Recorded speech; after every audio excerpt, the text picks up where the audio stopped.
कश्मीर से पधारी हैं, कृष्ण की बहुत भक्त, और इस समय वृंदावन में वो हैं, और जिनका नाम मीरा के नाम से, राधा के नाम से आपको जाना जाता है। और हृदय से इस समय पूरी रंग में, ठाकुर जी के रंग में समय रंगी हुई हैं, कश्मीर से सीधे यहाँ पहुँची हैं। तो मैं इस अवसर पर वही माइक दे दें, 1 मिनट कुछ कहेंगी, और आप सब लोग उनको 1 मिनट सुने, उनकी भक्ति को यहीं से आप महाराज श्री के सन्मुख और भक्तों के लिए आप अवश्य बोलें। राधे राधे, जय श्री कृष्णा, जय गुरु महाराज जी की। हम इतना ही कहेंगे कि आप साक्षात ये देवकी नंदन समझिए कि वही जो देवकी नंदन कृष्ण जी हैं, वही साक्षात आपके सामने विराजमान है। क्योंकि जब भी धरती पर ऐसी ऐसी महान आत्माएं आती हैं, गुरु के रूप में या किसी भी रूप में, भक्त के रूप में, तो उसे आप पहचान नहीं पाते हो, क्योंकि देखने के लिए वो दिव्य दृष्टि चाहिए।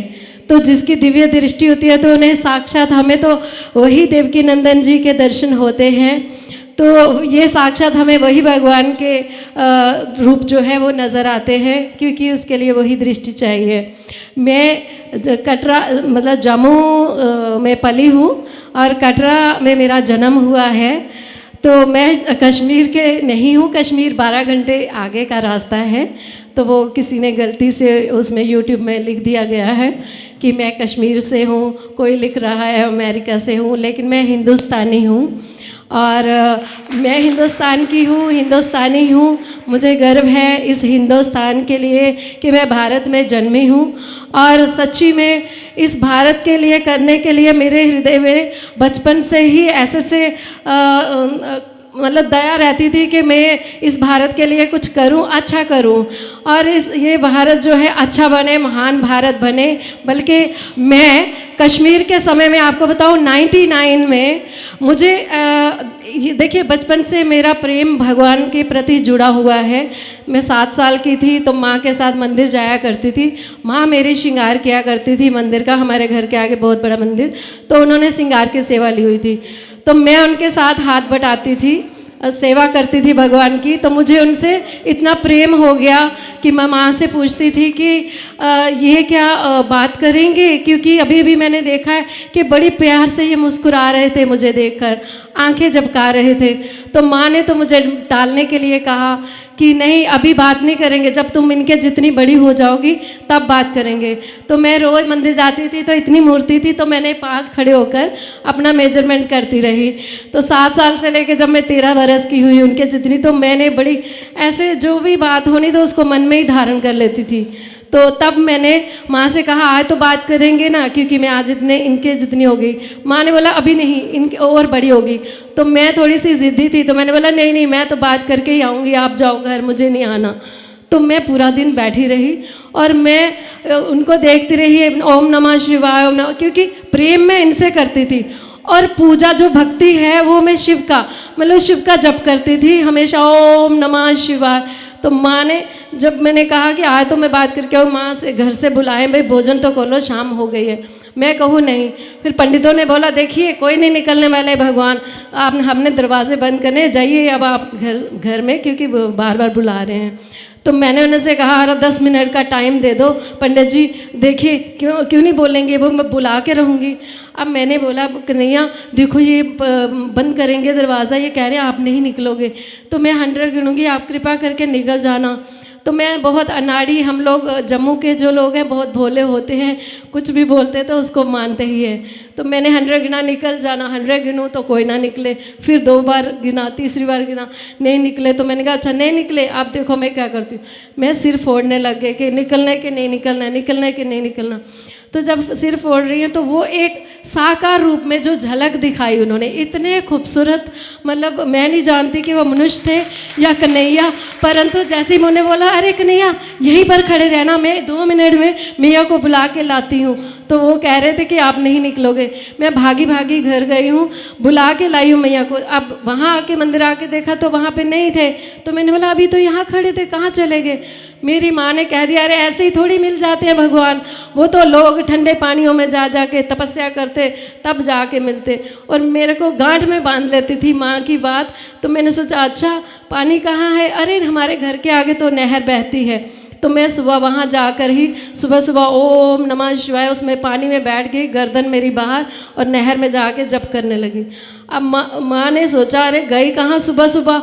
सबने बोला नहर की तरफ देखा है जाते हुए। अब देखा तो मैं उसमें जप कर रही ओम नमः शिवाय। 1 बज गया। जब बाहर निकली तो माँ ने सोचा अरे ये कौन सा काम पकड़ लिया है।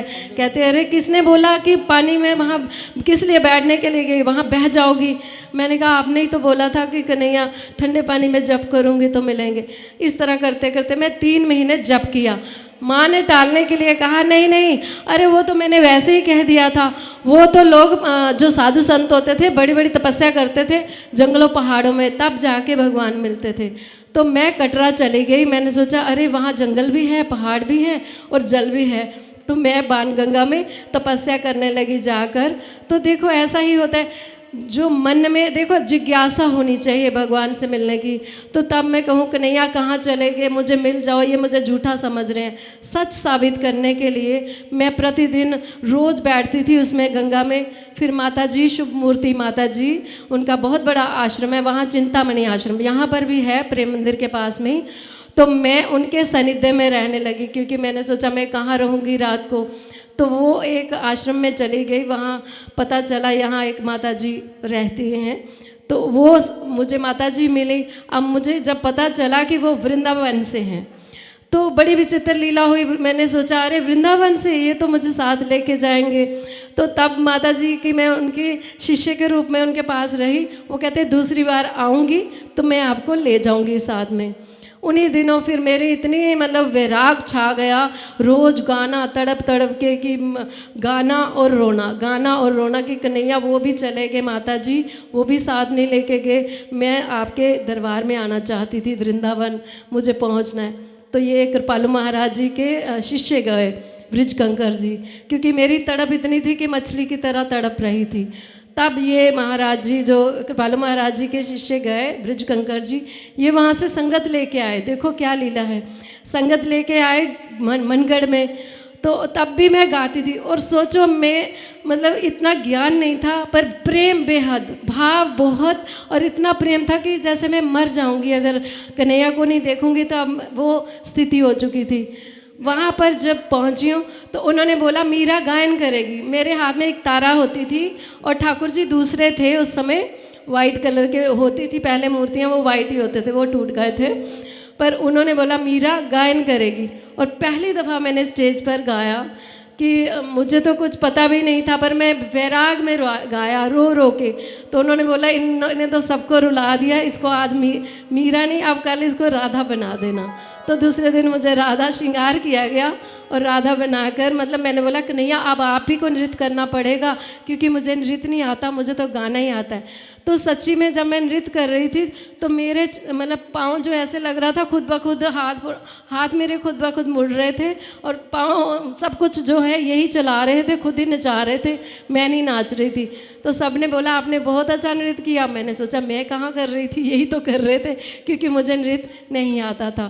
तो मतलब यही है इनकी लीलाएं। तब से देखो मैं, फिर मुझे ये था कि असली जो है चलते फिरते, मुझे नहीं मालूम था कि भगवान, मैंने सोचा था जो द्वापर वाले भगवान हैं वो कहाँ है, सबको पूछूं। उन्होंने बोला अरे वो वृंदावन में रहते हैं। तो मैंने कहा ये कौन सा स्थान है?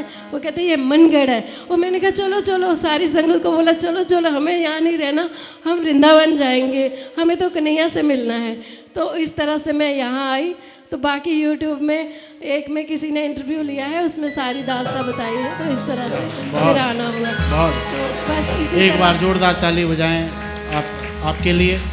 और जैसे कि आपने बताया कि इनका भाव कितना सुंदर भाव है कि भगवान को समर्पित अपना भाव कर दिया।